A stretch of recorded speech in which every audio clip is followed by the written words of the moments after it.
Eh, Bapak dan Ibu, hari ini topik pembicaraan kita adalah spektroskopi and 3D imaging in TEM.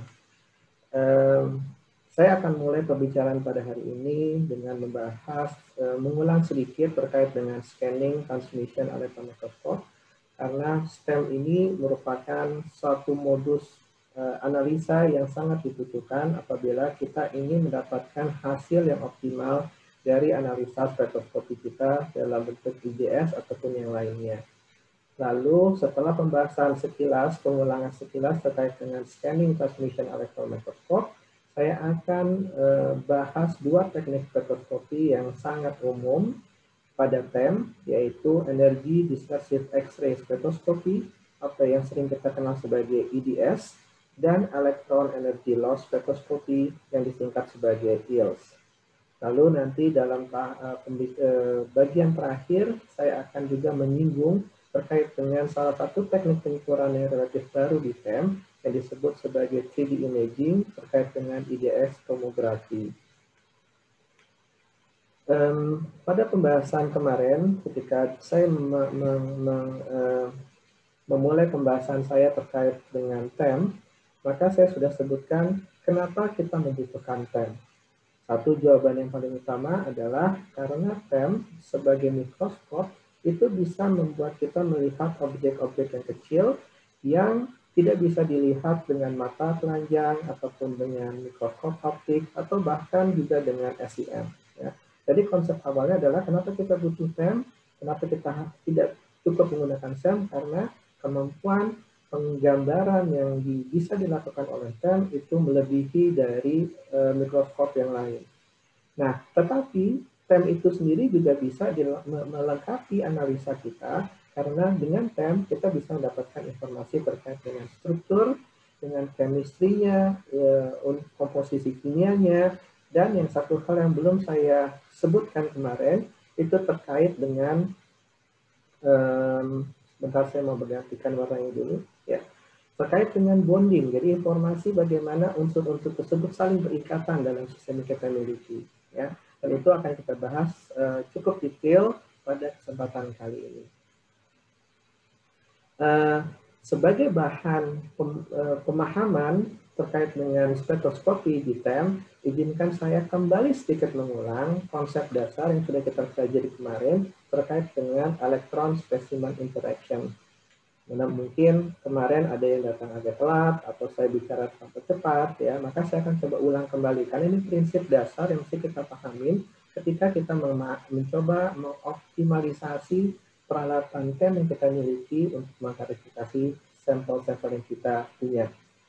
Jadi apabila ada elektron ya dengan energi tinggi yang kita kenakan kepada spesimen kita, maka elektron tersebut akan berinteraksi dengan spesimen kita, akan menghasilkan suatu kondisi di mana ada sebagian elektron terabsorpsi dan juga ada sebagian elektron yang akan menghasilkan elektron hole pairs. Nah, setelah interaksi itu terjadi, maka elektron-elektron tersebut ada yang dilontarkan kembali atau dikeluarkan kembali oleh spesimen kita dan menghasilkan sinyal-sinyal. Nah, sinyal-sinyal tersebut kita pergunakan untuk berbagai jenis kebutuhan karakterisasi. Misalkan, apakah sinyal tersebut bisa kita pergunakan untuk membuat gambar, ya. Salah satu seperti backscattering electron atau BSE, ini sangat umum juga, kita juga miliki di SEM. Atau apabila sinyal tersebut dalam berupa secondary elektron, kita bisa gunakan juga sebagai imaging, ya. Nah, apabila elektron-elektron tadi yang sudah berupa sinyal setelah mereka keluar dari sampel, setelah berinteraksi dengan sampel kita, itu bisa juga berbentuk sebagai karakteristik X-ray, ya. Nah, karakteristik X-ray inilah sinyal-sinyal yang bisa kita tangkap dengan detektor untuk analisa IDS. Nah, salah satunya kita akan bahas nanti pada pertemuan kali ini. Gambar ini, ya, Bapak dan Ibu, adalah salah satu contoh bagaimana bentuk dari spektrum IDX yang diambil dari TEM. Selanjutnya, apabila elektron-elektron tadi sudah setelah dia bereaksi dengan spesimen kita, kemudian berhasil menembus spesimen kita, maka akan ada juga beberapa sinyal yang bisa kita pergunakan untuk karakterisasi. Yang paling utama adalah mayoritas dari elektron tersebut dia akan tertembus secara langsung yang diistilahkan sebagai direct beam. Ya. Nah, direct beam ini bisa kita pergunakan untuk pembentukan gambar. Kemarin Bapak dan Ibu sudah saya bawa untuk membahas salah contoh kasusnya misalnya ketika kita mendapatkan gambar bright field dan juga dark field, atau dalam bahasa Indonesia ini adalah gambar terang dan gambar gelap. Nah, ada pula elektron yang setelah dia melalui spesimen kita, menembus spesimen kita, dia itu akan terdifraksi secara elastik yang diistilahkan di sini sebagai elastically scattered electron. Nah, elektron-elektron yang berada dalam kelompok ini itu bisa kita manfaatkan untuk menghasilkan pola difraksi elektron. Ya. Nah, selanjutnya ada pula elektron-elektron yang setelah dia melewati spesimen, itu dia akan kehilangan energinya, Bapak dan Ibu. Ya, sebagian energinya akan terserap. Maka dia itu masuk pada kelompok yang kita sebut sebagai kelompok elektron inelastically scattered electron. Nah, elektron-elektron yang berada dalam kelompok ini itu bisa kita manfaatkan untuk jenis spektroskopi yang kedua yang kita sebut sebagai elektron energy loss spektroskopi atau yang disingkat sebagai EELS. Nah, ini adalah gambar salah satu contoh bagaimana spektrum dari EELS itu bisa ditangkap. Nah, sedikit terkait dengan EELS sebelum saya lanjut lebih detail pada slide berikutnya. Keunggulan EELS salah satunya dibandingkan dengan metode spektroskopi yang lain adalah kemampuannya untuk mendeteksi unsur-unsur ringan. Ini adalah salah satu contoh dari profil EELS di mana dia bisa mendeteksi Bapak dan Ibu keberadaan atom litium. Ya, ini salah satu yang mungkin sangat penting dan bisa kita manfaatkan apabila kita bisa menggunakan spektroskopi EELS di TEM kita. Selain itu, EELS juga bisa dipergunakan untuk membedakan fasa-fasa yang memiliki ikatan yang berbeda, walaupun pada dasarnya dia memiliki unsur yang sama. Contohnya dalam kasus ini adalah kalau saya memiliki 4 senyawa yang memiliki unsur Mn dan O. Kalau di IDX, saya hanya akan melihat puncak Mn dan puncak O. Ya. Tetapi di EELS, saya benar-benar bisa membedakan antara MnO, antara Mn2O3, antara Mn3O4, dan juga MnO2 hanya dengan melihat profil yang dihasilkan oleh EELS. Nah, inilah disebut sebagai istilahnya suatu fungsi sebagai fingerprints. Ya, karena kita bisa benar-benar dengan mudah untuk membedakan antara satu senyawa dengan senyawa lain hanya dengan melihat profilnya saja. Secara sekilas mungkin buat Bapak dan Ibu yang sudah familiar dengan XPS akan bilang, loh mirip dengan XPS toh. Betul, karena prinsipnya kurang lebih sama. Yang kita tangkap adalah interaksi elektron. Ya. Hanya saja dengan XPS kita memiliki keterbatasan karena analisanya berupa analisa permukaan. Ya, dan hanya bisa masuk menembus sampel kita sampai kedalaman kurang lebih antara sampai 5 dengan 10 nanometer. Tapi kalau dengan EELS, maka permasalahan itu bisa diatasi dengan lebih baik. Baik. Kalau Bapak dan Ibu juga masih ingat terkait dengan yang saya bahas pada pertemuan kemarin, keunggulan STEM, scanning TEM dengan conventional TEM. Ini saya mesti terangkan kembali karena untuk meyakinkan kepada Bapak dan Ibu bagaimana STEM itu merupakan suatu modus yang dalam banyak kasus itu lebih powerful dibandingkan dengan professional TEM. Kasusnya seperti ini Bapak dan Ibu. Saya akan membandingkan dua buah gambar, yaitu dari gambar high resolution TEM yang saya ambil dari conventional TEM, jadi TEM yang biasa, maksudnya TEM yang biasa, dengan high resolution STEM yang saya ambil dari TEM yang memiliki fungsi STEM, scanning TEM. Oke. Nah, untuk HR-TEM itu dia memiliki permasalahan karena gambar yang dihasilkan sangat tergantung dari fokus. Kalau Bapak dan Ibu coba lihat, ada 3 gambar yang di sini. Bu Haryati, gambar saya kelihatan ya? Ya Pak, kelihatan. Baik, terima kasih. Kalau Bapak dan Ibu bisa lihat di sini, saya menunjukkan 3 buah gambar HR-TEM. Ya. Diambil dari sampel yang sama, diambil dari kondisi yang sama, diambil dari zone axis yang sama, dan untuk memperlihatkan bagaimana struktur atomnya ya, dari fasa yang akan saya analisa. Ketika gambar tersebut saya ambil tanpa merubah fokus, saya tandai dengan kata-kata defocus 0, saya mendapatkan gambar seperti ini. Mohon Ibu dan Bapak melihat bahwa susunan dari atom itu dia melintang ke arah jam 4, ya, yang saya kasih gambar seperti ini. Nah, ketika saya rubah defokusnya menjadi 1 nanometer, ya, hanya 1 nanometer, kecil sekali kan, hanya 1 nanometer, maka gambar itu akan berubah, Bapak dan Ibu.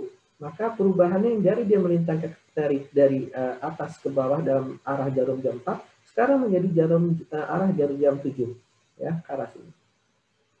Nah, ketika saya rubah 1 nanometer lagi, sehingga perbedaan antara inisial kondisinya dengan kondisi yang kedua adalah sekitar 2 nanometer, kita benar-benar melihat bagaimana struktur yang ditampakkan itu berubah. Nah, ini menunjukkan bagaimana gambar dari HRTM yang basicnya, yang dasarnya diambil dari conventional TM, itu sangat susah buat diinterpretasi. Kita akan tidak tahu, kita akan susah untuk menentukan fokus yang mana yang sebetulnya mesti kita ambil.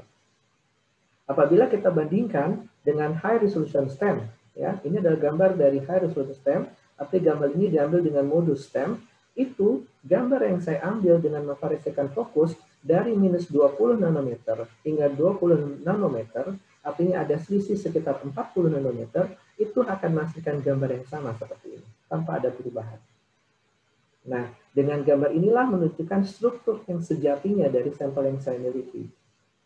Ya, ini menunjukkan suatu permasalahan untuk menginterpretasi. Makanya kemarin saya katakan keunggulan dari HR STEM dibandingkan dengan conventional STEM adalah mudahnya kita lebih mudah, relatif lebih mudah untuk memahami gambar yang kita ambil. Baik, selanjutnya saya ulang sedikit juga terkait dengan bagaimana STEM image itu terbentuk. Ingat kemarin saya sebutkan bahwa salah satu keunggulan dari STEM itu adalah karena kita bisa mendapatkan banyak gambar dari berbagai detektor yang kita miliki yang terletak di bawah sampel kita. Sekarang saya hanya mengambil 2 contoh saja, yaitu contoh yang pertama apabila gambar itu diambil dengan detektor HADAF, ya, High Angle Angular Depth Field, dan yang kedua apabila sampel ini diambil dengan detektor MAADF atau yang kemarin saya sebut sebagai ADF, ya, Middle Angular Angle Depth Field. Ya. Jadi kurang lebih informasinya sama. Artinya MADF dengan ADF adalah sama. Nah, ingat kemarin ketika saya sebutkan bahwa HADF atau HADAF itu adalah kontrasnya disebabkan oleh nomor atom. Semakin berat dia, semakin tinggi, semakin besar nomor atomnya, dia akan menimbulkan daerah yang lebih terang dibandingkan dengan unsur yang memiliki nomor atom yang lebih rendah. Maka kita bisa memahami bahwa sepanjang garis ini itu diisi dengan unsur yang memiliki nomor atom lebih tinggi. Nah, sebaliknya dengan MAADF, itu kontras itu dihasilkan benar-benar disebabkan oleh difraksi. Jadi kalau kita memiliki sampel yang memiliki banyak sekali orientasi kristal, orientasi butiran, maka kita akan mendapatkan banyak sekali kontras yang muncul di sana. Maka di sini kita bisa lihat ada gambar yang terang gelap dalam satu daerah. Nah, kalau kita coba bandingkan Bapak-bapak dan Ibu-ibu, ya, kalau saya fokus pada daerah ini, ya, mudah-mudahan kelihatan ini gambarnya, saya kotak hanya bagian sebelah kiri. Bapak dan Ibu bisa lihat bahwa daerah sini itu sedikit lebih terang dibandingkan dengan daerah sekitar sini. Tetapi keterangannya dari kiri ke kanan itu relatif sama. Coba kalau kita bandingkan dengan hasil dari gambar dibanding MAADF, bahwa dari kotak yang sama, dari arah yang sama, ya, dari area yang sama, kita memiliki kontras yang berbeda-beda. Kenapa itu bisa terjadi? Karena sekali lagi saya katakan, artinya di daerah yang saya kotakkan di sini, itu dia terdiri dari banyak grain yang memiliki orientasi berbeda. Tetapi grain-grain berbeda ini semua terdiri dari satu fasa. Satu fasa yang memiliki unsur yang sama. Nah, Bapak Ibu dan bisa perhatikan di sini dapat pahami bahwa inilah keunggulan dari STEM. Kita bisa memberikan informasi secara kualitatif dengan hanya mengambil dan memanfaatkan detektor yang kita miliki. Ya, jadi saya ulang. Hasil dari informasi yang bisa kita dapat dari gambar ini dalam studi kasus ini adalah maka bahwa di daerah yang di bawah sini atau di daerah di sini, ya, sebelah kanan juga itu adalah daerah dari daerah kristalin. Pasti dia merupakan strukturnya kristalin, ya, bukan amorf tapi kristalin. Ditandai dia memiliki banyak kontras ketika diambil pada gambar MADF. Tetapi daerah yang kristalin ini dia memiliki fasa yang sama karena diisi dengan unsur yang sama. Kenapa? Karena di daerah HADF ini itu dilihat kontrasnya relatif sama. kurang lebih seperti itu. Baik, itulah sekedar pengantar bagaimana scanning transmission electromicroscope itu bisa kita pergunakan dan membantu pekerjaan kita dalam mengkarakterisasi material lebih baik dibandingkan dengan profesional CEM. Baik, sekarang saya akan lanjut ke topik kita berikutnya untuk pembahasan spektroskopi, yang saya akan mulai dengan membahas energi differential X-ray spektroskopi atau IDS. Penamaan IDS ini juga sebetulnya sangat bervariasi ya. Saya terbiasa bilang IDS atau IDX pakai X. Tapi mungkin teman-teman di Indonesia lebih senang menyebutnya sebagai EDAX ya.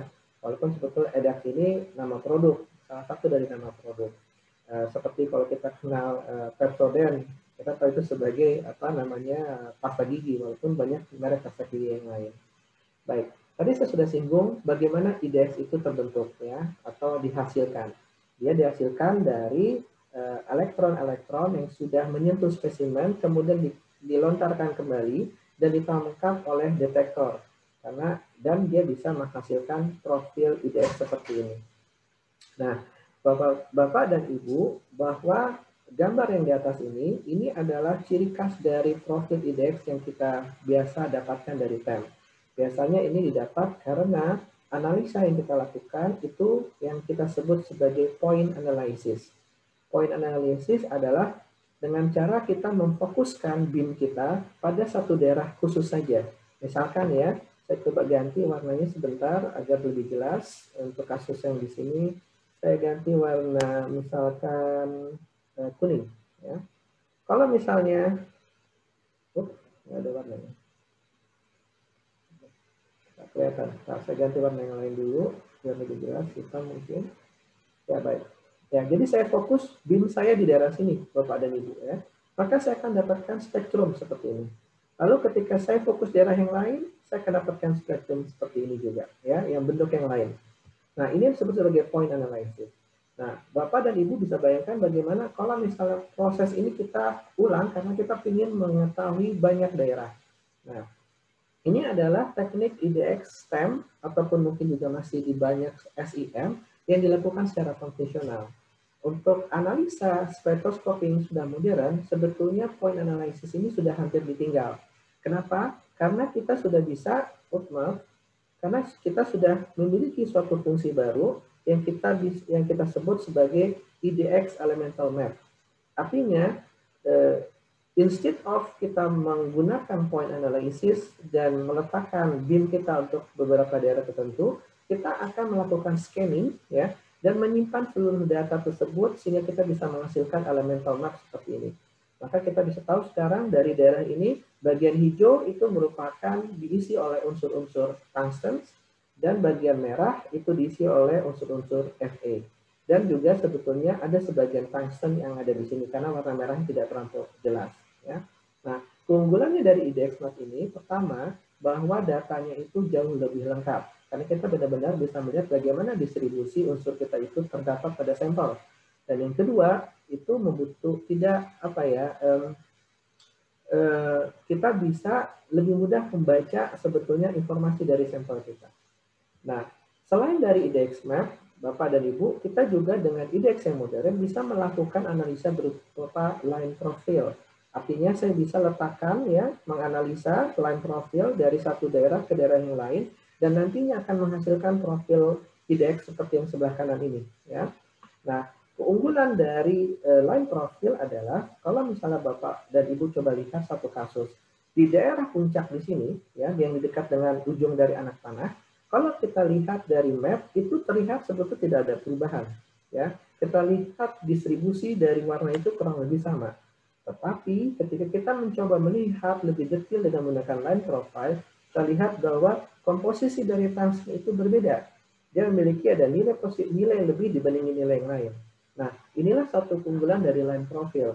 Dia akan memberikan informasi yang lebih detail daripada IDX Map terkait dengan beberapa kasus.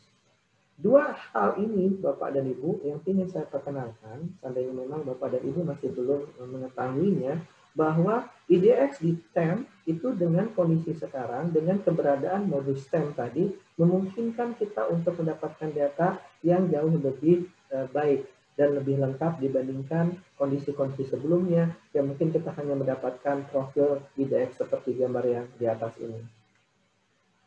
Baik, selanjutnya saya ingin sedikit memberikan informasi kepada Bapak dan Ibu terkait data IDX yang bagaimana yang kita harus perhatikan dan awasi ketika kita sedang melakukan eksperimental ataupun karakterisasi sampel dengan menggunakan IDX di TEM.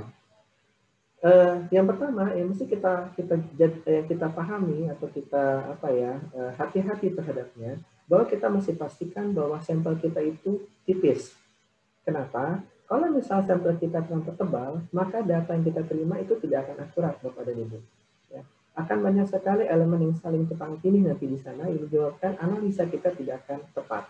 Maka sekali lagi saya tekankan, sampel itu harus tipis. Berikutnya, pengambilan data itu sebaiknya dilakukan di STEM modus, ya, di STEM mode. Tadi saya sudah singgung. Gambar dari IDX map dan juga line profil yang tadi saya tampilkan itu hanya bisa dihasilkan apabila pengambilan data IDX diambil dalam modus STEM. Dalam modus STEM, IDX hanya bisa menghasilkan IDX profil, IDX spektrum seperti yang gambar yang di atas tadi. Lalu yang berikutnya, pengukuran IDX itu kecenderungannya menghasilkan kontaminasi pada sampel. Maka kalau Bapak dan Ibu perlu hati-hati seandainya mau melakukan analisa IDX, berinformasikan kepada operator untuk melakukan pembersihan terlebih dahulu terhadap sampelnya tersebut. Ya, sampelnya dibersihkan dulu, bisa dengan menggunakan plasma cleaner, atau yakinkan kepada operator untuk mempersiapkan pendingin terhadap daerah sampel sebelum melakukan analisa dengan IDX. Sebab kalau dua hal ini tidak dilakukan, maka analisa yang Ibu dan Bapak lakukan juga akan mendapatkan hasil yang tidak baik. Karena akan terjadi penggumpalan dari hidrokarbon pada sampel yang Bapak dan Ibu miliki. Nah, satu catatan mungkin yang ingin saya tekankan, untuk plasma cleaner, teknologi ini sebetulnya sangat powerful, ya, sangat baik untuk membersihkan sampel. Hanya saja sayang dia tidak cocok untuk sampel yang berbentuk nanopartikel yang diletakkan pada TEM grid. Kenapa? Karena plasma cleaner akan menghancurkan karbon film yang dimana tempat nanopartikel kita berada. Nah, jadi saya ulang, kalau Bapak dan Ibu memiliki nanopartikel, tolong tidak membersihkan sampel tersebut sebelum IDX dengan menggunakan teknologi plasma cleaner. Berikutnya, apabila Bapak dan Ibu akan melakukan analisa IDX dengan menggunakan konvensional IDX, ya, artinya dengan TEM-TEM yang ada pada saat ini, itu pastikan agar operator selalu memposisikan sampel dengan men-tilt sampel tersebut, sehingga sampel akan normal, posisinya normal terhadap IDX detector. Maksudnya apa? Ini ada salah satu diagram IDX yang saya sudah persiapkan. Pada dasarnya, Bapak dan Ibu, IDX kita itu ada di satu sisi dari TEM. Sampel kita berada seperti ini, tegak lurus dengan elektron. Nah, Bapak dan Ibu bisa lihat, apabila posisi sampel masih seperti ini, maka ketika elektron yang mengenai sampel kita, maka elektron yang akan terlompat balik itu tidak akan sepenuhnya tertangkap oleh IDX. Maka akan ada saja unsur-unsur yang tidak terdeteksi ataupun memiliki intensitas yang rendah. Kenapa? Karena tidak semua elektron itu bisa ditangkap oleh detektor IDX. Maka sampel itu mesti dimiringkan dengan posisi seperti ini. Nah, operator mestinya tahu. Tapi just in case mereka tidak tahu atau mereka lupa, mohon Bapak dan Ibu pastikan kondisi ini terjadi. Kedua, terkait penggunaan holder khusus yang saya sebut sebagai low background holder. Ini yang saya pikir mungkin paling banyak terjadi di Indonesia. Kenapa? Karena low background holder itu adalah holder khusus untuk analisa IDX. Dan biasanya itu harus dibeli tambahan. Dan biasanya orang-orang laboratorium yang sudah memiliki TEM, itu mereka tidak mau beli ini. Kenapa? Karena tidak include pada pembelian TEM. Akibatnya, mereka tetap bisa mengambil data IDX, tapi data yang diambil itu tidak tepat. Karena banyak sekali informasi yang akan tercover oleh holder yang normal. Ya, jadi saya tekankan untuk analisa IDX yang tepat, itu harus memiliki dan dilakukan dengan menggunakan folder yang diistilahkan sebagai low background folder. Jadi background khusus, folder khusus buat IDS analisis. Berikutnya, seandainya Bapak dan Ibu ingin melakukan kuantifikasi, seperti tadi sudah disinggung oleh Bu Haryati, nah kuantifikasi di TEM itu relatif lebih susah dibandingkan dengan SEM. Kenapa? Karena kita bekerja dengan sampel yang tipis. Ya, di satu sisi kita membutuhkan sampel yang tipis agar elektron itu bisa terpenetrasi dalam sampel kita, tetapi ini menjadi suatu kondisi yang tidak ideal ketika kita melakukan analisa dengan IDX. Kondisi normalnya ya, kondisi dengan menggunakan konvensional IDS. Kenapa? Karena sampel tipis artinya counts-nya itu akan sangat rendah. Dan akibatnya statistik yang kita butuhkan untuk melakukan kuantifikasi itu menjadi berkurang. Nah, ada beberapa teknik sebetulnya untuk meningkatkan counts untuk konvensional IDX. Misalkan kita bisa tingkatkan currents-nya, kita tingkatkan arusnya. Caranya gimana? Dengan mempergunakan spot yang lebih besar.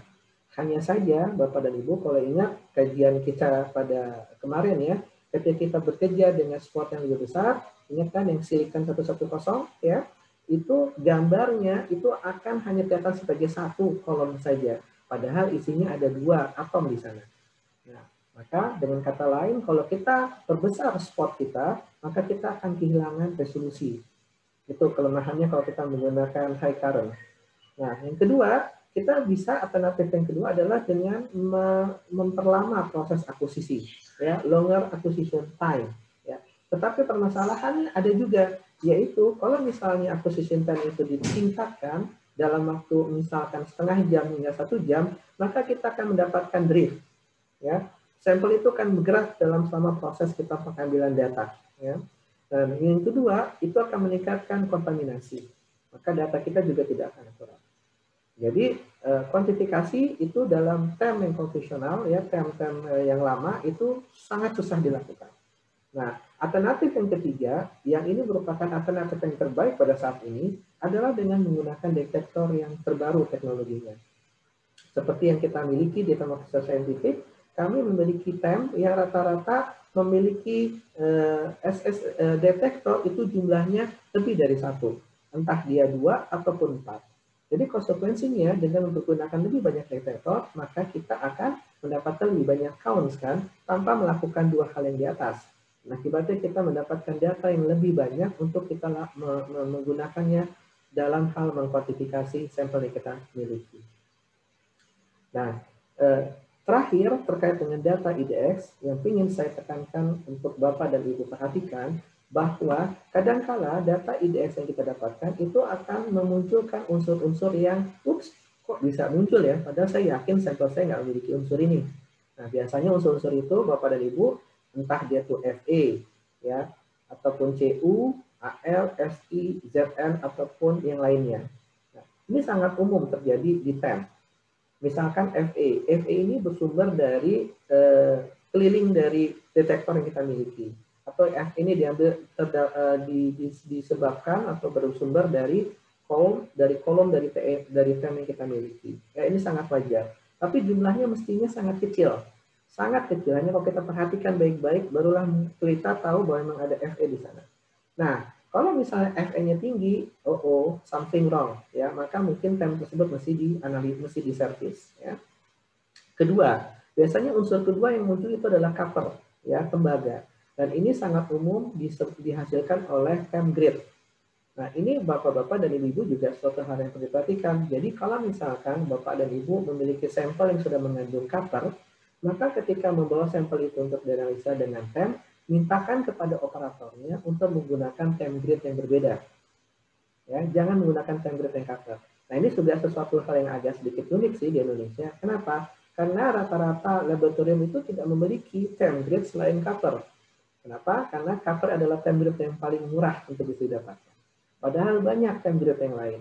Bisa dalam bentuk molybdenum, MO, ya, atau dia nickel, atau bahkan gold. Ya. Nah, tapi mungkin karena harganya itu lebih relatif lebih mahal daripada cover, laboratorium itu tidak mau memiliki grade-grade seperti itu. Tapi itu sangat penting ya untuk dimiliki, untuk beberapa variasi. Jadi sekali lagi saya tekankan di sini kalau Bapak dan Ibu memiliki sampel yang sudah memiliki copper di dalamnya, tolong jangan menggunakan, tolong informasikan kepada operator agar menggunakan template yang memiliki bahan selain copper.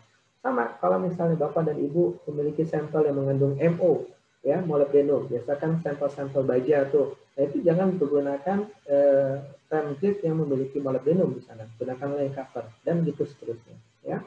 Lalu unsur Al, Si, dan Zr ini juga sering muncul. Ini semua bersumber dari temp holder. Ya. Tapi sekali lagi, itu nilainya kecil. Kalau itu besar intensitasnya, something wrong sama TM-nya. Itu mesti kita analisa lebih jauh.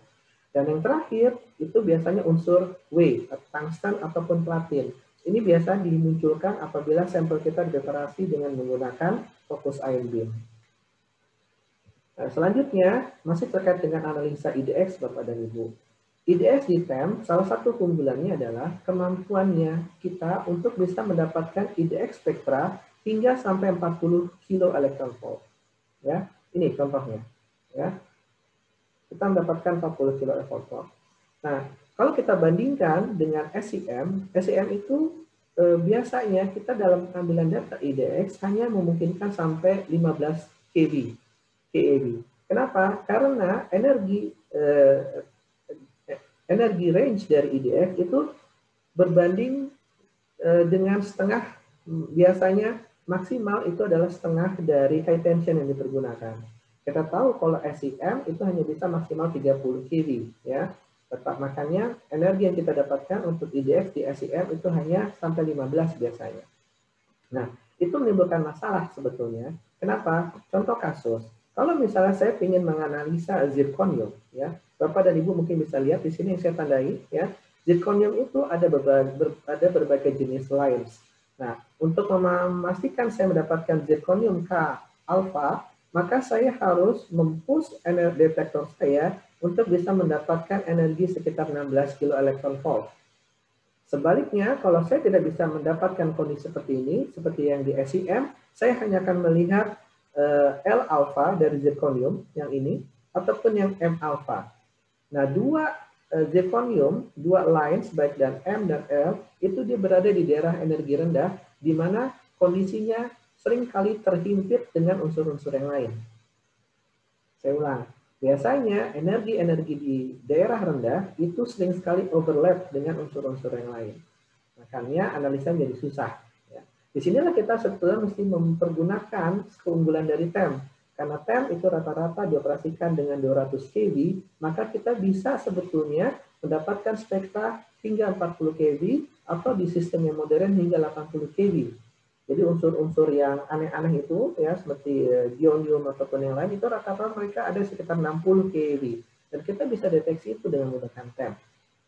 Maka pesan saya adalah, nanti kalau misalnya Bapak dan Ibu menganalisa IDX di TEM, mintakan kepada operator untuk selalu men-setting energinya itu paling tidak 20 kV. Paling tidak minimal. Jangan mau kurang dari 20 kV. Karena dengan seperti itu, Bapak dan Ibu bisa mendapatkan informasi yang jauh lebih banyak. Baik, ini contoh hasil dari analisa menggunakan IDX, ya, Bapak dan Ibu di TEM. Ini adalah kasus AGNI core cell nanoparticles. Ya. Gambar yang sebelah kiri ini adalah gambar hadaf. Ya. Kita sudah tahu tadi hadaf itu kontras dihasilkan oleh apa? Oleh Z, kan?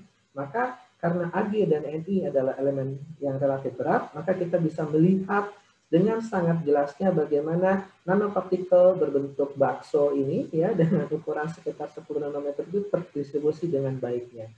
Nah, kalau sampel ini Bapak dan Ibu analisa dengan TEM, conventional TEM, tidak akan terlihat gambar seperti ini.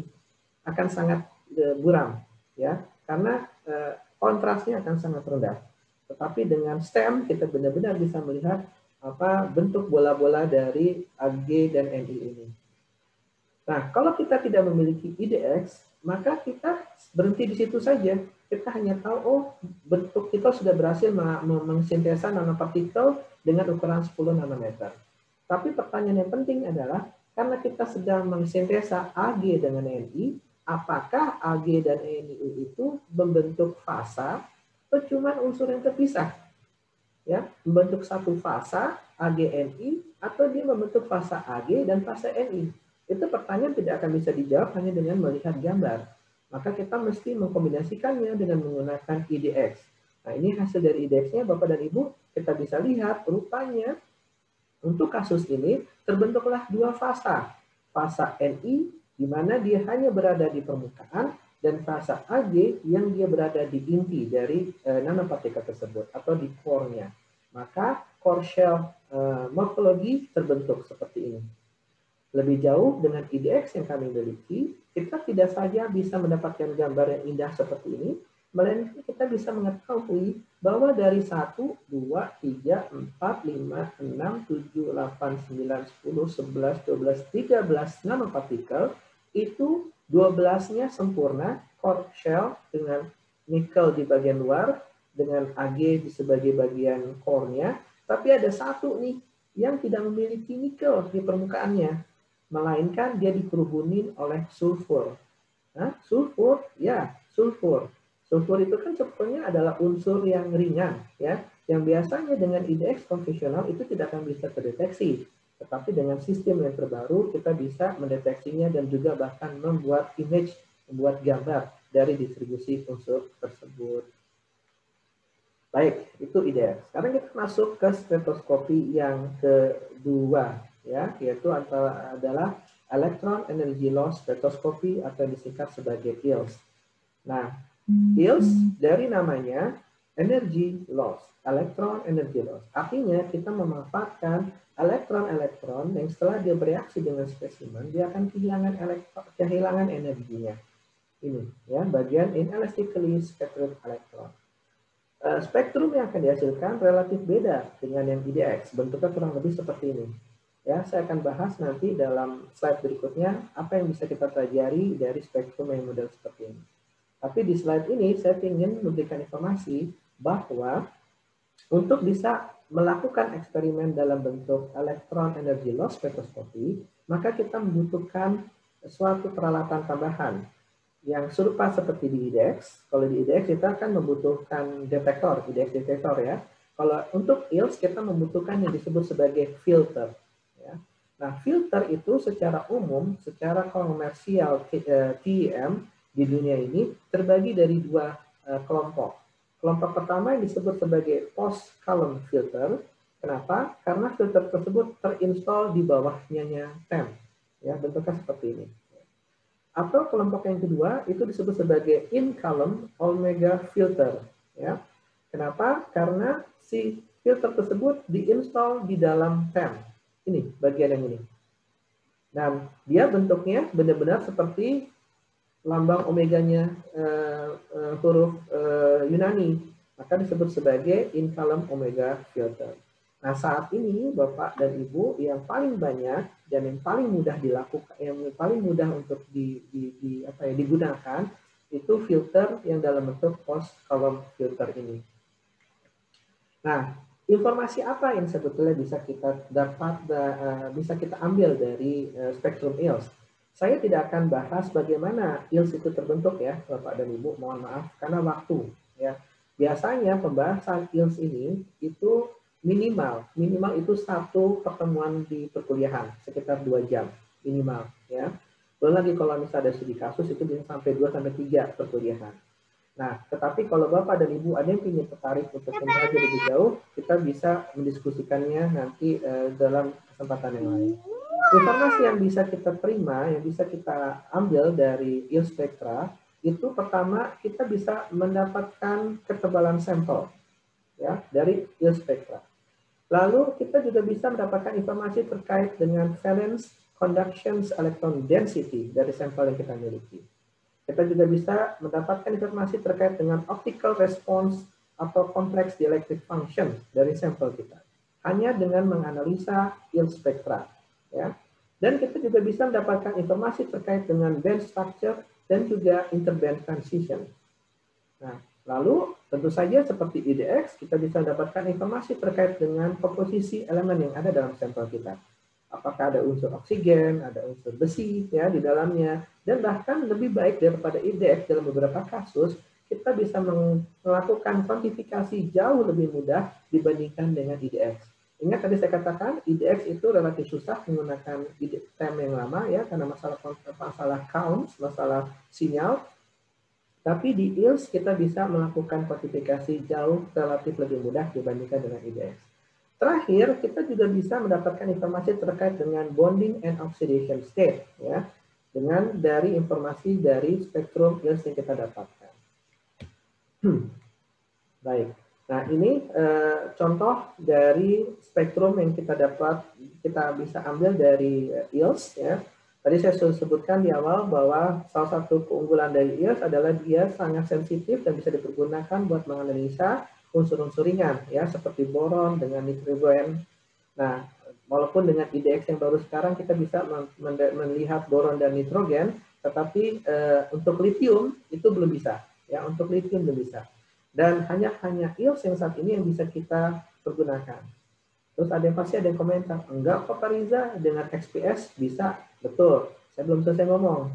Dengan ILS adalah suatu spektroskopi di mana kita tidak hanya bisa melihat keberadaan litium dari misalkan buat Bapak dan Ibu yang melakukan analisa ataupun eksperimen terkait dengan penelitian terkait dengan lithium ion battery ya. Hasil dari material yang Bapak teliti, yang setelah Bapak dan Ibu teliti dari dilithiation dan lithiation proses, Bapak bisa menggunakan XPS untuk mengetahui apakah litiumnya itu ketrap atau tidak. Tetapi permasalahannya kita tidak tahu kan ketrapnya itu seperti apa. Ya, kita bisa memkirakan ketrapnya dalam bentuk unsur atau senyawa, tapi kita tidak tahu ketrapnya itu di mana. Nah, dengan TEM, dengan ILS bisa kita kombinasikan sehingga kita bisa tahu kalau litium itu memang ketrap dan kita bisa tahu apakah litium itu ketrap di grain boundary, apakah dia berbentuk presipitasi unsur tersendiri. Nah, itulah keunggulan dari TEM dibandingkan dengan alat karakterisasi yang lain yang sejauh saya tahu. Selanjutnya, ILS juga seperti IDX tadi saya katakan, bisa juga mendeteksi unsur-unsur umum seperti oksigen dan besi pada senyawa Fe2O3. Dan dengan memanfaatkan konteks seperti ini, kita juga bahkan bisa melakukan kuantifikasi. Sehingga sampai atomic persen kita tahu berapa persen Fe, berapa persen atomic persen dari oksigen. Nah, ini salah satu contoh kasus yang lain penggunaan ILS, Bapak dan Ibu. Ingat tadi di contoh terakhir saya sebut adalah informasi terkait dengan band, saya lupa atau salah ngomong, bonding, ya, terkait dengan bonding dengan antara bonding dan oxidation state. Ya. Ini ada satu contoh kasusnya. Ini adalah kita ingin melihat presipitasi dari carbon fiber yang sudah terinforce pada magnesium aluminium alloy. Ya. Jadi yang ditandain panah di sini Bapak dan Ibu ya, yang ini, lalu yang ini, dan ini adalah presipitasi dari carbon fiber. Nah kita ingin tahu dia itu fasanya apa, ya, apakah murni karbon ataupun ada yang lain. Nah cara menganalisanya kita bisa menggunakan ILS tadi untuk melihat bondingnya, ya, bagaimana dia terbentuk. Ya. Ini adalah contoh kasusnya. Untuk ILS seperti IDX, satu unsur bisa memiliki lebih dari satu lines. Ya, kalau di IDX kan ada K, ada line K, ada line M, line L, gitu kan? Nah sama di ILS. Jadi kita bisa juga mempergunakan analisa untuk daerah energi rendah ataupun energi tinggi. Untuk daerah energi rendah kita bisa lihat. Ini adalah spektrum dari presipitasi yang kita miliki, ya, yang saya tandai di sini.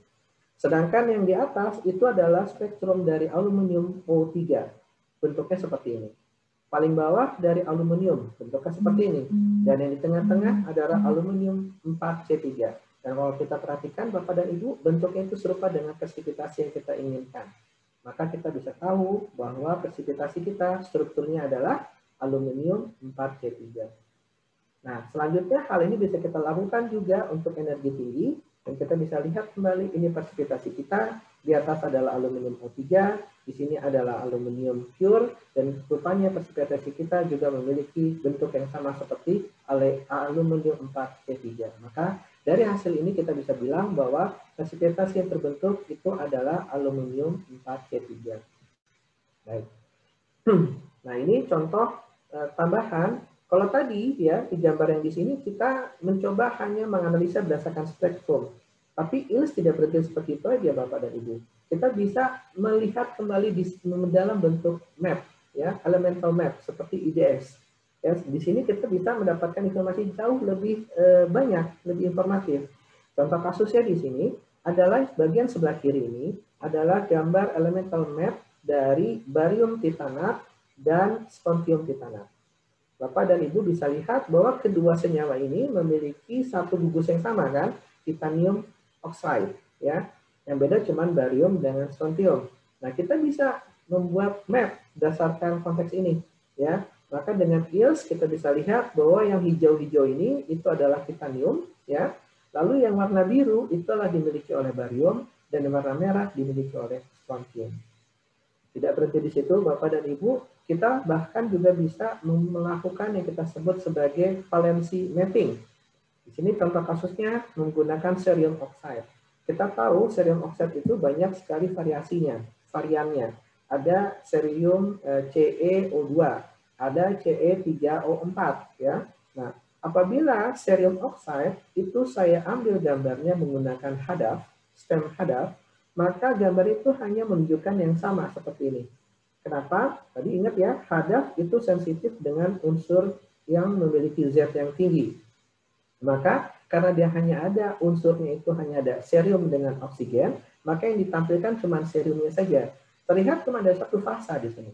Tetapi kita bisa menggunakan ILS untuk menangkap oksigen 3+ dengan 2+. Dan kita bisa dapatkan gambar seperti ini. Bahwa yang di atas dihasilkan oleh 3+, dan di bawah dihasilkan oleh 2+. Seperti itu.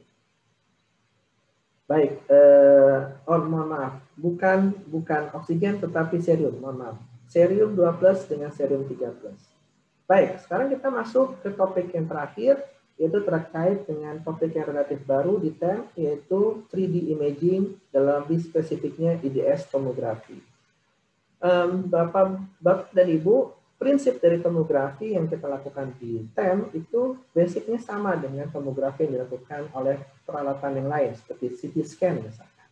Yaitu kita ingin dari 3 dimensi, objek 3 dimensi, dan hal ini adalah sampel kita, ya, ini sampel kita mendapatkan gambar, ya, menangkap gambar, merekam gambar dalam bentuk 2 dimensi, ya kan? Karena TEM itu pada dasarnya seperti itu. Ya, kita punya objek sampel 3 dimensi, tapi yang kita lihat pada dasarnya nanti dalam gambar TEM maupun difraksi ataupun yang lainnya kan ini dalam bentuk 2 dimensi, ya kan? Nah, itu yang kita lakukan seperti dalam TEM. Nah, tetapi tomografi itu adalah kita memanfaatkan kondisi tadi. Jadi setelah kita memiliki 3 dimensi objek, kita akan ngambil beberapa jenis gambar yang 2 dimensi, lalu nanti gambar-gambar tersebut kita kumpulkan menjadi satu dan kita bikin menjadi 3 dimensi reconstruction. Ya.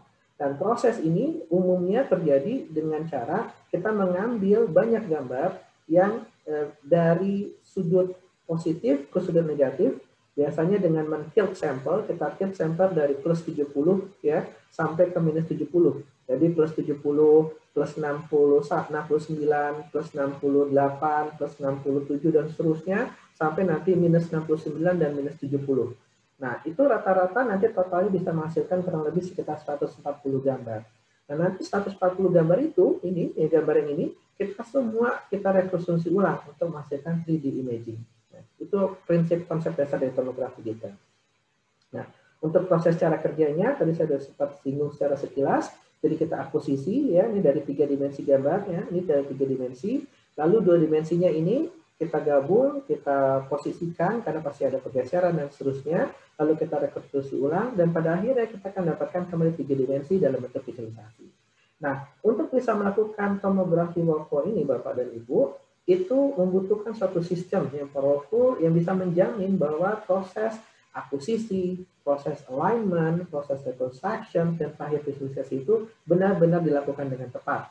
Maka Thermo Fisher Scientific juga selain memiliki hardware, kita juga memiliki software yang bisa mendukung itu semua. Baik, untuk memberikan sedikit gambaran kepada Bapak dan Ibu bagaimana sebetulnya proses tomografi itu terjadi ya dalam TEM ya. Maka izinkan saya memberikan suatu video di sini. video ini adalah bagaimana proses tomografi dilakukan dalam satu produk kami, yaitu adalah Talos F200X, ya, salah satu TEM yang memang TEM modern yang dikhususkan untuk melakukan IDS tomografi, ya. Nah, kita selalu berusaha untuk produk-produk kami itu merupakan produk yang paling mudah untuk di setup, ya, user friendly, ya, itu salah satunya. Kedua, produk Talos ini dia memiliki SFEG. Masih ingat kalian ya? Bagaimana SFEG ini bisa menghasilkan high resolution. Berikut, kita juga punya Super X Detector. Tadi saya sudah sempat singgung, Super X Detector itu adalah 4 detektor IDX terinstal dalam satu TEM. Bukan hanya satu, bukan hanya dua, tetapi 4. Nah, Super X Detector ini membuat proses 3D tomografi itu berfungsi dengan sangat baik. Karena tidak akan ada informasi yang hilang. Lalu kelebihannya dari segi user friendly, semua proses ini itu bisa dilakukan secara otomatis. Jadi user yang lakukan cuma men-setting parameternya, itu dilakukan pada siang atau sore hari, lalu akan dibiarkan proses tomografi tadi, pengambilan gambar series tadi yang banyak itu selama 1 malam, ya, semalam suntuk, dan besok pagi nanti sudah dapat data yang seperti ini, lalu menggunakan software, kita akan buat rekonstruksi modeling sehingga bisa menghasilkan gambar 3 dimensi seperti ini. Ya, terlihat dengan jelas bagaimana distribusi dari masing-masing nanopartikel. Nah, ini bisa dilakukan oleh banyak sekali sistem. Tidak hanya secara in situ, bisa juga dilakukan secara ex situ. Misalkan Bapak dan Ibu ingin melakukan proses pemanasan, ingin melihat bagaimana perubahannya. Dan itu bisa kita lakukan juga menggunakan video simulasi seperti ini. Inilah salah satu produk kami, yaitu Talos F200X, yang memang sangat dedicated untuk dipergunakan untuk melakukan 3D tomografi. Nah, terakhir saya ingin sampaikan di sini juga contoh terkait dengan IDX, bahwa IDX itu dengan sistem yang ada saat ini itu juga bisa dipergunakan untuk tomografi light elements, ya, atau unsur-unsur yang ringan. Di sini kita bisa lihat bagaimana kita bisa memetakan keberadaan oksigen, fluor, klor, dan karbon. Dan software yang dimiliki itu bisa memilih dan menghilangkan unsur-unsur tertentu sehingga kita benar-benar bisa melihat distribusi dari unsur yang kita inginkan, ya. Bagaimana kalau unsur ini saya buang? Bagaimana kalau unsur ini saya tambahkan dan seterusnya? Dan ini memberikan informasi lebih detail kepada Ibu. Coba Bapak dan Ibu bayangkan ketika Bapak dan Ibu ingin menulis suatu paper dan ingin menunjukkan hasil sintesa Bapak dan Ibu lakukan. Bagaimana distribusi masing-masing unsur tersebut? Maka dibutuhkan memang suatu teknologi yang memang advance untuk bisa memberikan informasi itu semua. Dan berdasarkan pengalaman saya selama ini, saya bisa yakinkan kepada Bapak dan Ibu bahwa TEM itu merupakan salah satu dari peralatan instrumen yang bisa membantu kita mendapatkan semua informasi tadi. Baik, sebagai kesimpulan, izinkan saya mencoba membuat suatu summary, ya, ringkasan dari apa yang sudah kita bahas terkait dengan perbandingan antara dua teknik spektroskopi yang kita miliki, yaitu IDX dengan EOS. Secara umum, saya bisa katakan IDX itu cocok buat analisa-analisa unsur-unsur berat, ya. Walaupun tadi saya sudah sempat singgung, untuk beberapa unsur ringan seperti nitrogen, boron, itu sudah bisa kita detek dengan menggunakan IDX yang modern. Tapi secara umum, profesional IDX itu hanya bisa bagus dipergunakan untuk unsur-unsur berat. Sebaliknya, EOS itu malah lebih cocok untuk unsur-unsur ringan seperti lithium, hidrogen, dan juga helium bisa dideteksi dengan menggunakan EOS.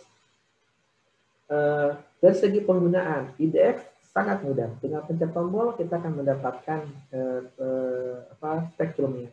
Tapi tadi kita sudah bahas, ya, ada satu slide yang membahas detail bagaimana kita tetap masih hati-hati ketika kita melakukan analisa menggunakan IDX. Karena tidak semudah itu. Pengambilan datanya mudah, tapi penginterpretasiannya itu membutuhkan suatu konsep yang lain. Sebaliknya, kalau EOS, dua-duanya susah. Mengambil datanya susah, interpretasi juga susah. Kenapa? Karena banyak sekali physical properties dan physical fenomena yang terjadi ketika EOS itu dihasilkan. Nah, informasi yang kita dapatkan kalau IDX itu hanya berupa informasi kimia, ya, karena cuma tahu unsurnya apa, dan kita bisa mencoba mempush hingga sampai kuantifikasi walaupun semi quantification. Tapi kalau di EOS kita bisa dapat informasi kimia dan kita bisa juga mendapatkan informasi terkait dengan elektroniknya. Jadi secara umum saya bisa bilang IDX itu teknik yang relatif mudah dilakukan, tapi EOS adalah suatu teknik yang sangat kaya dengan informasi yang bisa kita ekspor apabila kita ingin mengetahui apa yang kita miliki di sampel yang kita punya. Bapak dan Ibu, saya mohon perhatiannya untuk statement yang saya buat di bawah ini, ya. Jadi ini sebetulnya berlaku untuk seluruh instrumen, tapi izinkan saya untuk membold kondisi untuk yang kita baru saja bahas terkait dengan IDS dan ILS. Saya akan katakan seperti ini, bahwa IDS dan ILS itu teknik yang dibuat oleh manusia. Konsekuensinya apa? Teknik itu pasti punya kelebihan dan punya kekurangan. Tapi kita bukan berarti memilih suatu teknik dan melepaskan yang lain. Karena sebetulnya teknik pengukuran, apapun namanya, itu dia ditujukan untuk saling melengkapi. Ya, itu konsep dasarnya.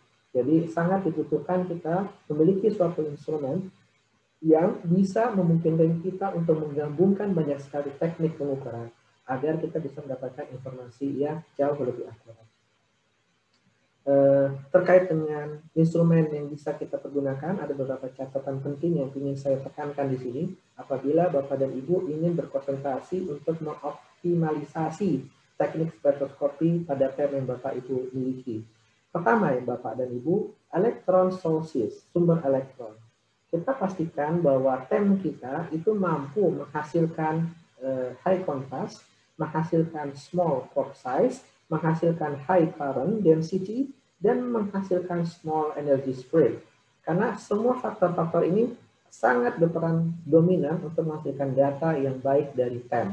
Ya. Nah, untuk bisa menghasilkan itu, tidak lain tidak bukan syarat paling utamanya adalah dengan kita mempergunakan field emission gun sebagai electron source dari TEM kita. Berikutnya, terkait untuk IDX, tadi sudah saya singgung, kita harus menggunakan new IDX detector teknologi. Kenapa? Dengan teknologi yang baru, kita mampu mendeteksi lebih banyak unsur-unsur ringan dibandingkan unsur-unsur detektor yang teknologinya lebih lama. Itu salah satu alasannya. Kedua, kita harus menggunakan detektor yang memiliki ukuran lebih besar atau menggunakan detektor yang lebih banyak. Dan hal ini, Thermo Fisher Scientific menawarkan produk yang disebut sebagai Super X Detector. Jadi Bapak dan Ibu bisa lihat ya, dibandingkan satu detektor, kita punya 4 detektor yang bisa menjamin count yang kita terima itu akan sangat banyak. Terakhir, itu terkait dengan IDX, tolong pastikan bahwa data yang diambil itu ketika sampel diletakkan di holder yang disebut sebagai low background time holder. Sebab kalau tidak, data yang Bapak dan Ibu dapatkan itu tidak akan akurat. Terakhir, terkait dengan ILS, ya kita mau nggak mau mesti memiliki suatu peralatan tambahan yang disebut sebagai energy filter. Nah, itu semua akan kita gabung, maka kita bisa meng-push TEM kita sehingga dalam tidak hanya menampilkan gambar 2 dimensi, melainkan kita bisa menampilkan gambar 3 dimensi. Di mana gambar 3 dimensi ini bisa memberikan informasi jauh lebih detail dibandingkan gambar 2 dimensi. Nah, baik, itu yang saya sampaikan pada kesempatan kali ini. Atas perhatian yang saya ucapkan banyak terima kasih. Mohon maaf atas segala kekurangan. Dan kalau misalkan ada pertanyaan, saya akan kembalikan kepada Bu Haryati untuk memadunya. Silakan, Bu Haryati. Baik, terima kasih Pak Riza. Materi hari ini cukup menarik dan cukup menggiurkan gitu ya untuk para peneliti-peneliti betapa telitinya IM itu. Nah, ada satu catatan tadi Pak, kalau misal partisipan kita ini tertariknya tidak hanya semata-mata dengan data berupa elemental analisis atau komposisi kimia, tapi nanti butuhnya adalah crystal structure analysis atau mungkin lattice parameter. Ini bisa diselesaikan dengan yang mana, Pak? Voice-nya, Pak. Ya, maaf. Itu bisa diselesaikan dengan teknik pengukuran yang lain, Ibu. Yang kemarin sudah saya bahas itu dalam topik high resolution imaging. High resolution imaging. Ya, high resolution imaging. Baik, saya lanjutkan dengan pertanyaan yang ada di kolom chat dari Ibu Suci Aisyah dari Universitas Sumatera Utara ya. Apakah saya bisa menganalisis sampel karbon dop nitrogen dalam pelarut etanol atau sampel yang dalam bentuk cairan menggunakan HRM dan IDS? Oke. Apa yang ya silakan Ibu, mohon maaf. Apa yang harus saya sarankan ke operator agar saya mendapatkan data yang baik? Jadi karbon dot Ini kira-kira ukurannya kurang dari 10 nano, Pak. Baik. Ini pertanyaan yang sangat bagus sekali, dan itu sebetulnya agak luput dari pembahasan saya pertama kemarin. Karena di introduction kemarin saya hanya membahas sebetulnya teknik-teknik pengukuran yang kita sebut sebagai ex situ, pengukuran ex situ, bukan pengukuran secara in situ. Nah, apabila sampel Bapak dan Ibu itu berbentuk cairan, maka pengukuran itu mesti dilakukan secara in situ.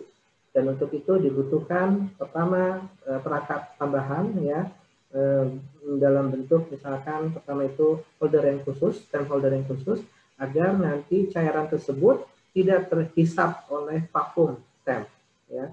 Jadi sampel Bapak dan Ibu itu mesti diletakkan dalam sistem holder yang khusus. Dan yang kedua, kalau tadi pertanyaannya apa yang mesti diperhatikan, khususnya bagaimana agar sang operator bisa memastikan bahwa sampel yang dimasukkan dalam holder in situ tadi itu ketebalannya itu sangat minimal. Karena biasanya kalau misalkan sampel tersebut sangat tebal, maka elektron tidak akan bisa terpenetrasi dan bisa mendapatkan gambar. Itu yang paling utama, Bu Haryati. Tapi tadi saya katakan, jadi ini konsep yang agak sedikit berbeda dengan yang saya bahas pada kemarin dan hari ini ya.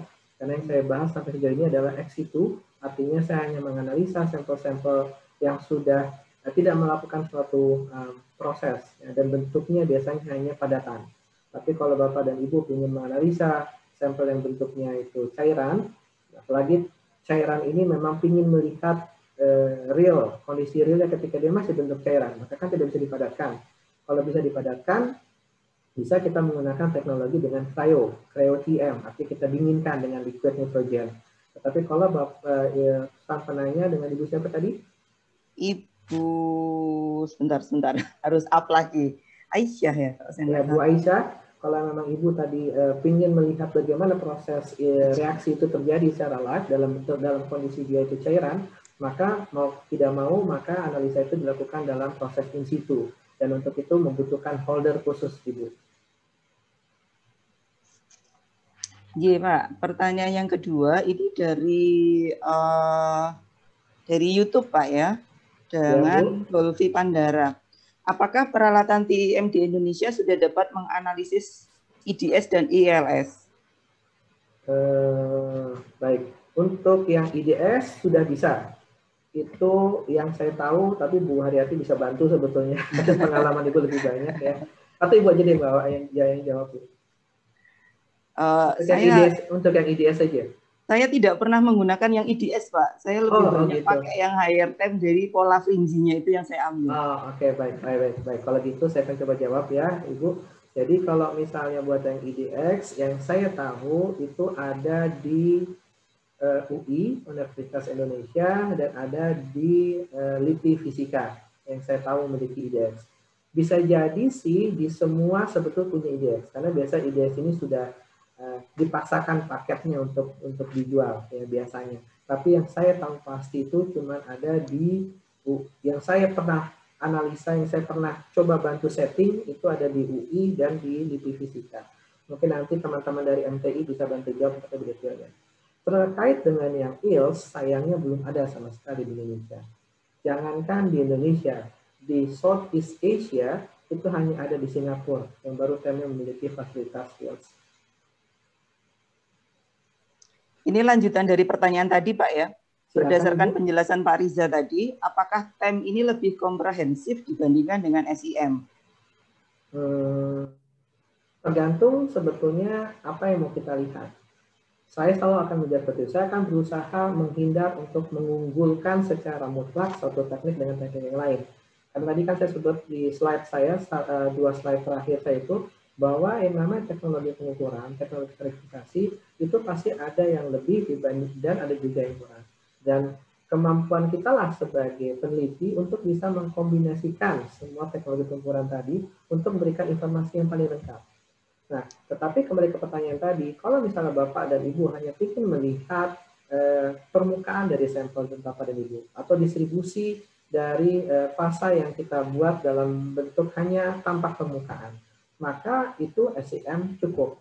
Atau kalau Bapak dan Ibu ingin hanya melihat morfologi ukurannya, ukuran itu juga masih relatif besar, sekitar 500 sampai dengan 500 nanometer hingga 1 mikron. Maka SEM sudah cukup untuk dipergunakan. Tetapi kalau misalnya Bapak dan Ibu ingin melihat yang lebih detail, apakah dari 500 nanometer partikel tersebut masih ada partikel-partikel lebih kecil yang berada di dalam 500 nanometer tadi? Maka TEM-lah adalah salah satu peralatan yang bisa kita pergunakan.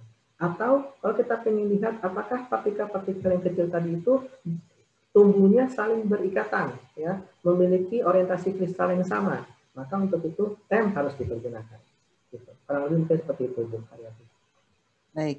Ini ada pertanyaan dari Pak Riksen, Pak, dari USU. Ya. Mengapa pada data elemen IDS muncul elemen-elemen yang tidak diinginkan? Dan mengapa sulit untuk mendeteksi nitrogen hasil dopan pada karbon, serta kadang total elemennya itu tidak mencapai 100%. Nitrogen dop karbon itu biasanya dipakai untuk ini ya, Pak, apa namanya, grafin atau grafit yang didop dengan nitrogen seperti ini. Ya, baik. Nah, itu kembali sebetulnya pada prinsip dasar untuk jawaban, ya, itu berarti kurang lebih kan ada 3 pertanyaan ya, Ibu ya. Pertanyaan pertama, kenapa kok bisa muncul unsur-unsur yang tidak diinginkan? Tidak diinginkan. Ya, tadi saya katakan itu semua, seandainya unsur-unsur yang tidak diinginkan itu sumbernya adalah internal dari TEM, itu sesuatu yang kita tidak bisa exclude. Misalkan tadi muncul adalah besi. Ya, besi itu datangnya ya dari kolom TIM. Nah, itu memang tidak bisa diapa-apakan. Bisa dikurangi ya intensitasnya ataupun efeknya kalau kita mempergunakan stem tadi saya sebutkan ya. Karena dengan stem kita ada prinsipnya memfokus beam sehingga ukuran yang sangat kecil. Itu bisa mengeliminir tadi. Tetapi kalau misalnya sifatnya itu terkait dengan copper. Kalau misalnya Bapak Elson tadi menganalisa sampel, lalu sampelnya itu diletakkan di carbon copper chem grid, maka mau nggak mau karena tadi reaksi ya, daerah reaksi dari IDS itu, karena IDS itu kan pada prinsipnya elektronnya terpentalkan kembali ya mengenai sampel kita, lalu dia kembali keluar. Nah, itu daerah yang terpental itu sangat luas. Nah, itu nanti semua akan bisa ditangkap oleh detektor IDX. Makanya muncullah informasi-informasi yang tidak diinginkan tadi. Makanya tadi, kalau Bapak Elson ingin memastikan, mengeksklud itu semua, ya, mengeksklud itu semua, unsur-unsur tadi, maka ILS adalah salah satu teknik yang bisa membantunya. Karena ILS, kalau tadi Bapak dan Ibu lihat, saya coba scroll ke belakang, mudah-mudahan bisa. Bentar.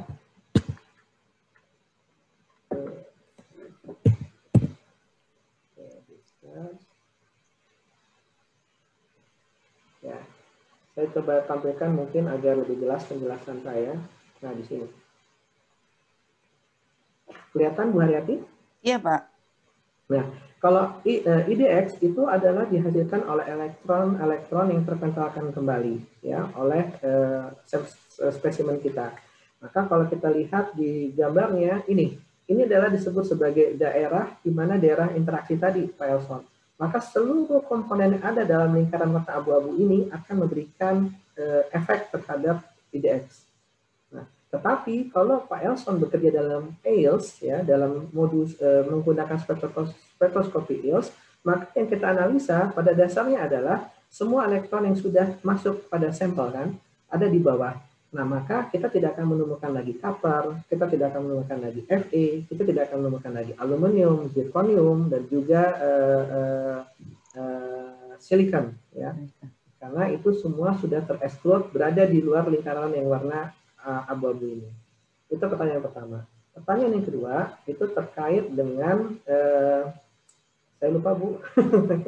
Nitrogen pada karbon, Pak. Oke, nitrogen pada karbon. Nah, itu disebabkan karena memang secara sensitivitas dari detektornya si IDX. Dia tidak mampu untuk mendeteksi X-ray yang terjadi, yang terlempar, terproduksi oleh interaksi antara elektron dengan sampel kita untuk unsur-unsur helium, hidrogen, maupun juga dengan apa tadi Bu? Hidrogen ya, kalau tidak salah ya. Hidrogen. Ya, tidak bisa. Tetapi karena IELTS itu prosesnya itu berbeda dengan IDX, maka kita bisa mendeteksi keberadaan hidrogen tadi apabila nitrogen, Pak. Nitrogen, maaf. Nitrogen. Nah, kalau nitrogen bisa untuk kita deteksi menggunakan IDX. Nitrogen bisa.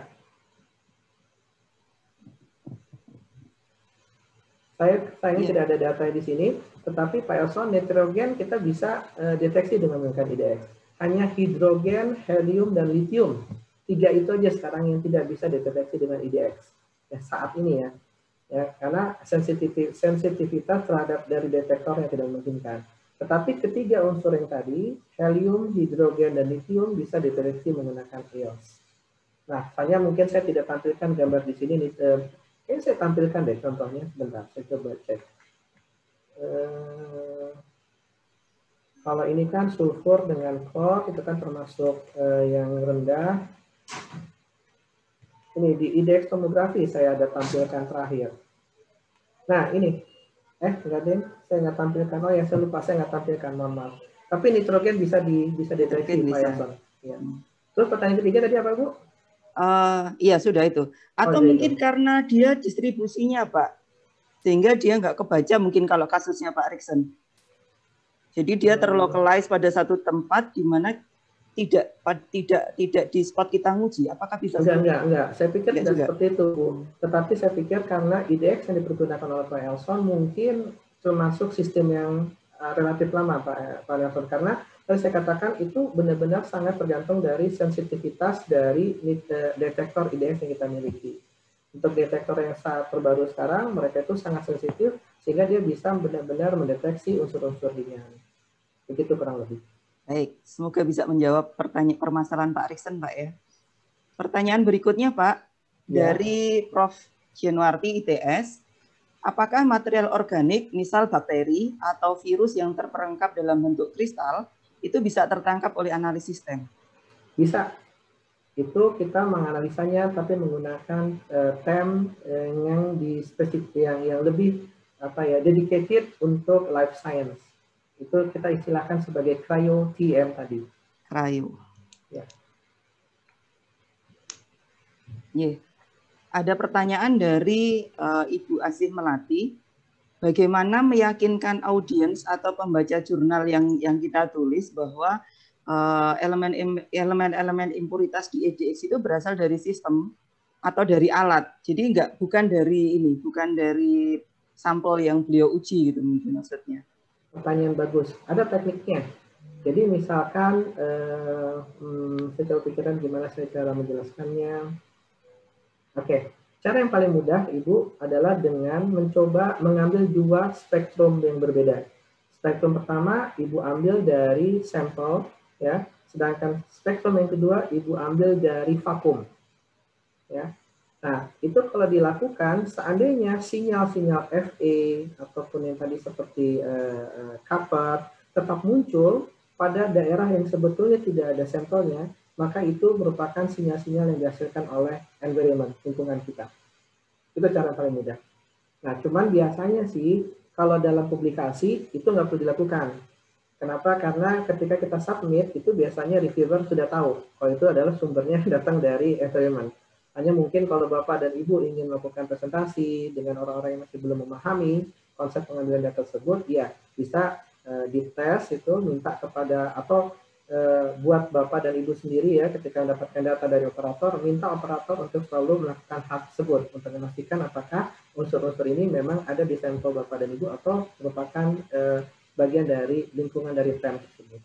Tapi buat di publikasi nggak perlu, karena biasanya malah disuruh dicoret sama reviewer-nya. Baik, Pak. Ada pertanyaan dari Bu Nani Astuti ITN. Apakah dengan alat IEM ini kita bisa melihat fenomena yang terjadi pada saat proses doping atau grafting dari permukaan silika dengan senyawa lain secara 3D? Kalau dikatakan sebagai proses dalam bentuk 3D, itu sejauh yang saya tahu belum bisa, Ibu. Tetapi yang kita bisa lakukan adalah melihat hasil dari produk secara 3D. Yang tadi barusan saya tampilkan ini. sebagai dengan rekonstruksi 3 dimensi atau 3D tomografi. Nah, kenapa? Karena pada saat kita melakukan proses 3D, itu kita berarti melakukan 2 proses live secara bersamaan.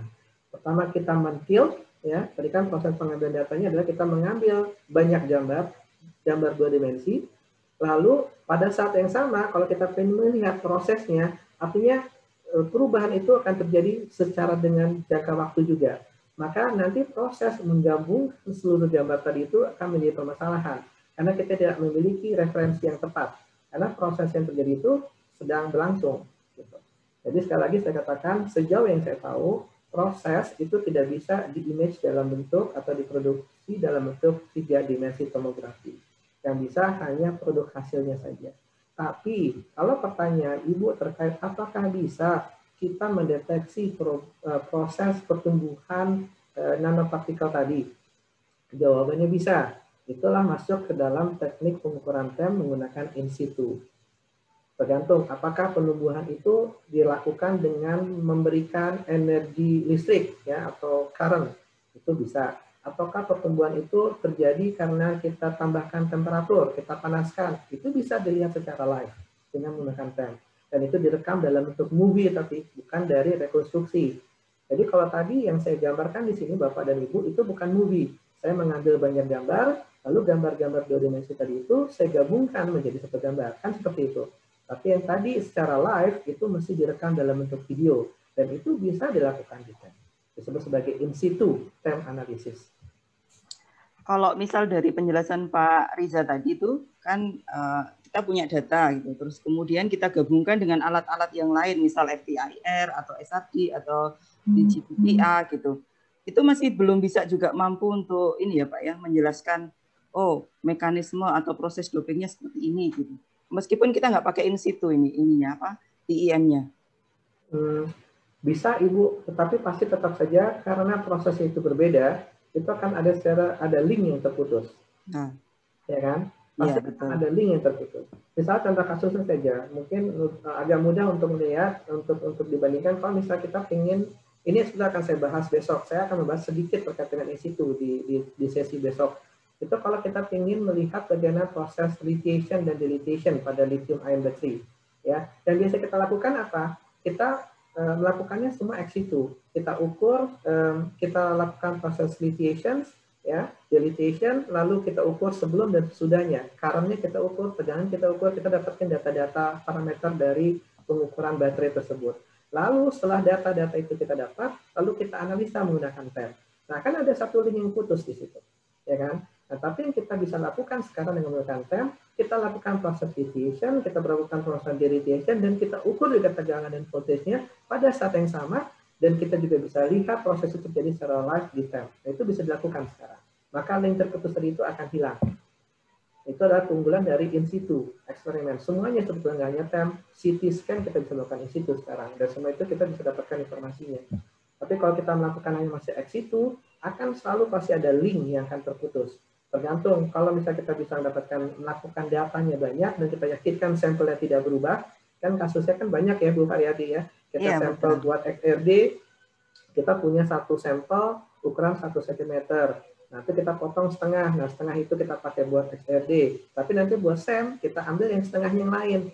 Nah, pertanyaan saya adalah, bisa yakin nggak setengahnya itu memiliki komposisi sama dengan setengahnya kita lakukan di SM? Kan kering sekali jadi seperti itu. Nah, itu timbul permasalahan biasanya. Apalagi kalau seperti itu.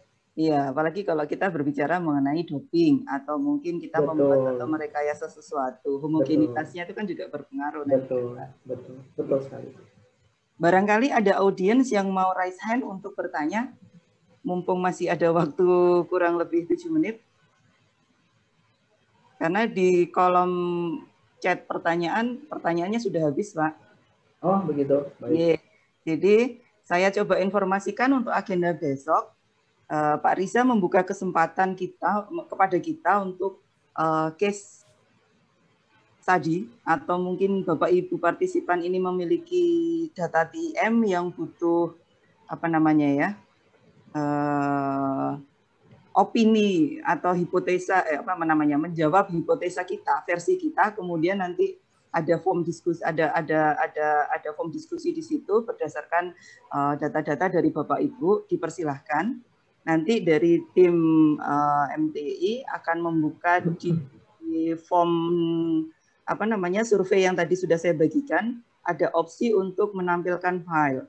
Atau kalau tidak, Bapak Ibu barangkali berkenan untuk langsung mengirimkan kepada saya akan share alamat email saya yang pakai Gmail aja agak besar. Barangkali bisa di-share ke saya filenya, nanti kita jadikan bahan diskusi untuk besok. Pak, ini masih ada waktu 5 menit. Apakah saya boleh menampilkan atau menyampaikan ada beberapa pertanyaan terkait dengan materi kita yang kemarin, Pak? Oh, boleh. Silakan Ibu, silakan. Ini ada kaitannya dengan tadi spektroskopi. Jadi data EDX kalau yang di SEM ya. Ada pertanyaan dari Bu Dia Suci dari UPN Jawa Timur, UPN Surabaya. Apa kelebihannya dari SEM EDX dan XRD dibanding dengan yang penjelasan Pak Riza tadi kalau untuk melihat atau melakukan satu karakterisasi terhadap kristal struvit? Beliau ini melakukan pengujian SEM EDX XRD di lab kami, Pak. Jadi beliau concern ke struvit material. Baik, berarti kalau gitu saya butuh bantuan Bu Haryati untuk mengkoreksi jawaban saya.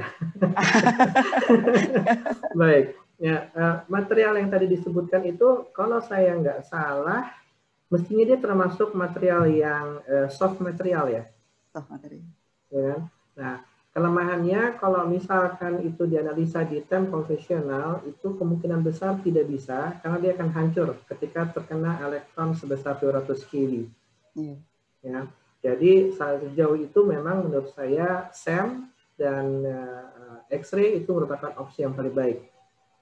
Tetapi kalau memang Ibu berkenan untuk melihat informasi lebih detail, misalkan Ibu ingin melihat bagaimana sebetulnya morfologi ya, morfologi yang terkait dengan orientasi kristal. Jadi tadi kan kalau cuma sekedar morfologi bisa dengan SEM, ketahuan tuh ukuran partikelnya sekian-sekian. Tetapi Ibu ingin melihat, karena pada prinsipnya kan dia tetap kristalin kan, kalau saya nggak salah mungkinan itu strukturnya ortorombik mungkin ya, atau?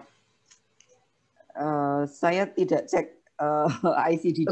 Sepertinya saya kalau nggak salah dengan itu di ortorombik. Nah, itu kalau kita ingin melihat bagaimana, masih ingat mungkin ketika saya bahas kemarin terkait dengan dark field ya, bagaimana distribusi morfologi tadi itu berkaitan dengan orientasi kristalnya. Nah, maka itu mau nggak mau memang mesti digunakan TEM. Nah, saran saya TEM yang dipergunakan itu harus memiliki high tension kurang dari 200. Biasanya dipakai 80 kV, ya 80 atau 120 kV untuk menjamin agar sampel tersebut tidak rusak dikenakan oleh elektron. Nah, TEM modern itu sekarang memungkinkan seperti itu, Bu Haryati. Jadi kita punya TEM yang bisa dioperasikan secara operasional normal itu 200 kV, tapi kita memiliki kemungkinan opsi untuk mendowngrade high tensionnya tergantung kebutuhan hingga sampai 80 kV. Nah, saran saya TEM inilah yang dipergunakan agar Ibu bisa mendapatkan informasi morfologi sekaligus dengan juga kristalografi dari alat yang ada dari sampel tersebut. Nah, tambahan sedikit. Nah, tadi ada pertanyaan itu terkait dengan IDX juga kan. SEM IDX itu yang saya tahu tidak bisa juga mendeteksi secara baik fosfor ataupun hidrogen. Ya, karena sepertinya itu sistem dia ada gugus OH-nya ya, gugus OH atau gugus H2O-nya kemungkinan besar. Nah, itu hanya bisa dideteksi menggunakan EELS. Nah, disitulah pertanyaan yang akan terjawab kalau memang ingin melihat sampai sejauh itu, maka tidak ada cara lain, harus TEM dan EELS yang dipergunakan. Mungkin kurang lebih seperti itu. Satu lagi Pak, dari Pak Munasir UNESA, Universitas Negeri Surabaya. Beliau kesulitan untuk melakukan pengamatan pada pola korselnya Fe3O4 SiO2. Jadi ada saran nggak dari Pak Riza untuk teknik pengambilan image-nya seperti apa? Berarti Bapak ingin melihat distribusi dari unsur tersebut kan? Iya, pola korsel berarti kayak yang tadi Pak, yang tadi, donut like ya. Tadi. Betul, dari AGNI tadi menggunakan IDX. Karena kalau misalnya ingin hanya mengetahui terkait dengan struktur, saya pikir X-ray sudah bisa memberikan informasi tersebut. Tapi kalau ingin melihat bagaimana distribusi morfologi korselnya, ya tidak ada cara lain menggunakan IDX tadi. Mungkin itu kali Bu Haryati. Siap. Ini ada bahan diskusi untuk besok, Pak. Oh ya, dari baik. Pak Rikson Siburian. Jadi beliau menginginkan apakah diizinkan untuk mengirimkan sampel riset bimbingan S2 dan S3 beliau.